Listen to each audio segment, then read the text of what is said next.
जब भी हम भारत के संविधान की बात करते हैं तो हमारे जहन में क्या आता है? 1946 की संविधान सभा है ना। लेकिन क्या हो अगर कोई कहे कि हमारे संविधान की असली कहानी इससे सदियों पुरानी है। ये एक ऐसी कहानी है जो मसालों के व्यापार से शुरू हुई और दुनिया के सबसे बड़े लोकतंत्र की नींव रख गई। चलिए उस सफर पर चलते हैं जहां एक कंपनी ने एक साम्राज्य बनाया। तो सवाल ये है कि ये नींव, ये बुनियाद आखिर रखी कब गई? देखिए, ये कोई एक दिन या एक साल की बात नहीं थी, बल्कि ये 1600 से लेके 1947 तक ब्रिटिश संसद द्वारा पास किए गए कानूनों की एक लंबी कड़ी थी, जिसने धीरे धीरे परत दर परत भारत के शासन का ढांचा तैयार किया। आइए इस कहानी को बिल्कुल शुरुआत से समझते हैं। तो चलिए कहानी को शुरू से शुरू करते हैं। साल 1600, जगह इंग्लैंड। कुछ व्यापारियों ने मिलकर एक कंपनी बनाई, ईस्ट इंडिया कंपनी।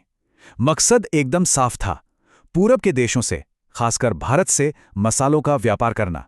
लेकिन उनकी किस्मत और महत्वाकांक्षा उन्हें व्यापार से कहीं आगे ले जाने वाली थी।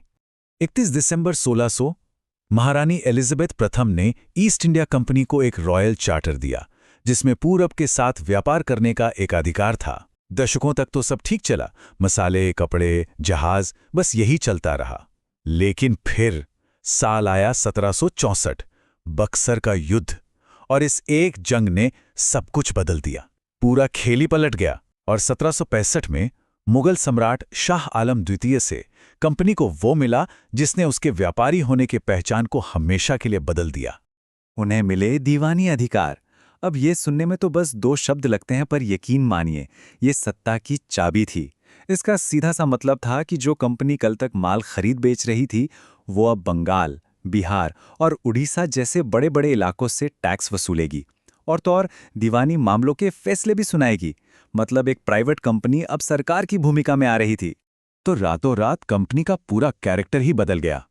वो व्यापारी से शासक बन गई। पर जब इतनी बेहिसाब ताकत हाथ में आती है तो साथ में आता है बेहिसाब भ्रष्टाचार।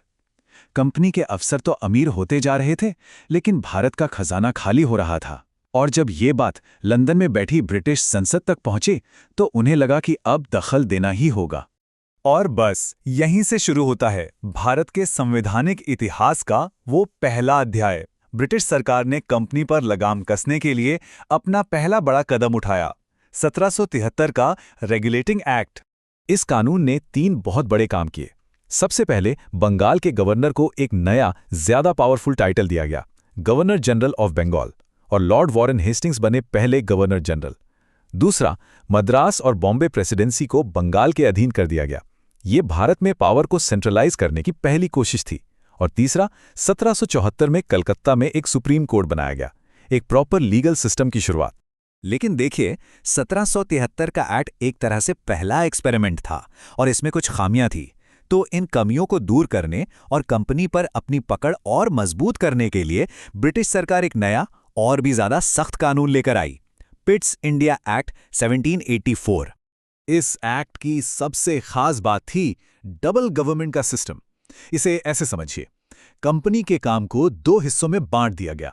जो व्यापार से जुड़े मामले थे वो पहले की तरह कोर्ट ऑफ डायरेक्टर्स ही देखेंगे, लेकिन जो राजनीतिक मामले थे जैसे कि जंग, समझौते, टैक्स, उनके लिए एक नई बॉडी बनाई गई, बोर्ड ऑफ कंट्रोल।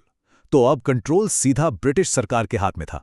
और इसी कानून में एक ऐसी लाइन लिखी गई जिसने सब कुछ साफ कर दिया।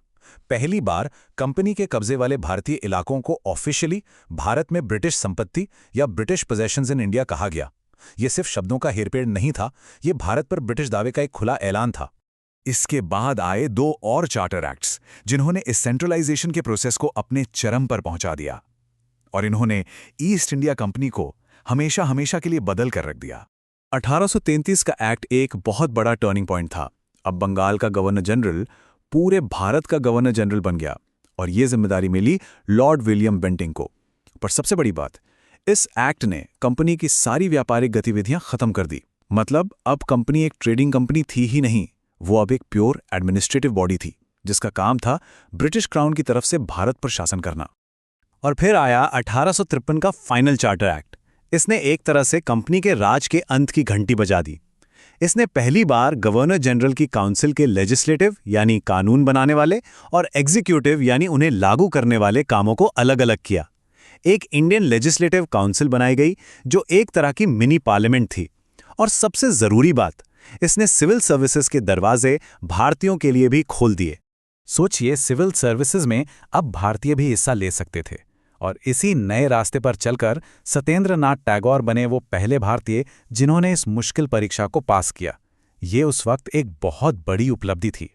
1853 के एक्ट ने ये तो साफ कर दिया था कि कंपनी का शासन अब उधार के वक्त पर चल रहा है, उसे कभी भी खत्म किया जा सकता है। पर यह अंत इतना अचानक और इतना जबरदस्त होगा, इसका अंदाजा शायद ही किसी को था। और वो साल था 1857, एक चिंगारी जो एक क्रांति बन गई। 1857 का विद्रोह, जिसे भारत का पहला स्वतंत्रता संग्राम भी कहा जाता है, उसने ब्रिटिश राज की नींव हिला दी। इसका नतीजा भी बिल्कुल साफ था।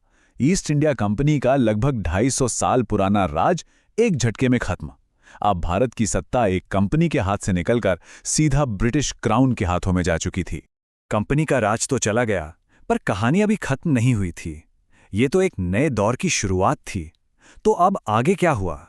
जब भारत सीधा महारानी विक्टोरिया के शासन में आया तो क्या बदला, और इस बदलाव ने भारत की आज़ादी की लड़ाई को क्या मोड़ दिया? जानेंगे इस कहानी के अगले हिस्से में।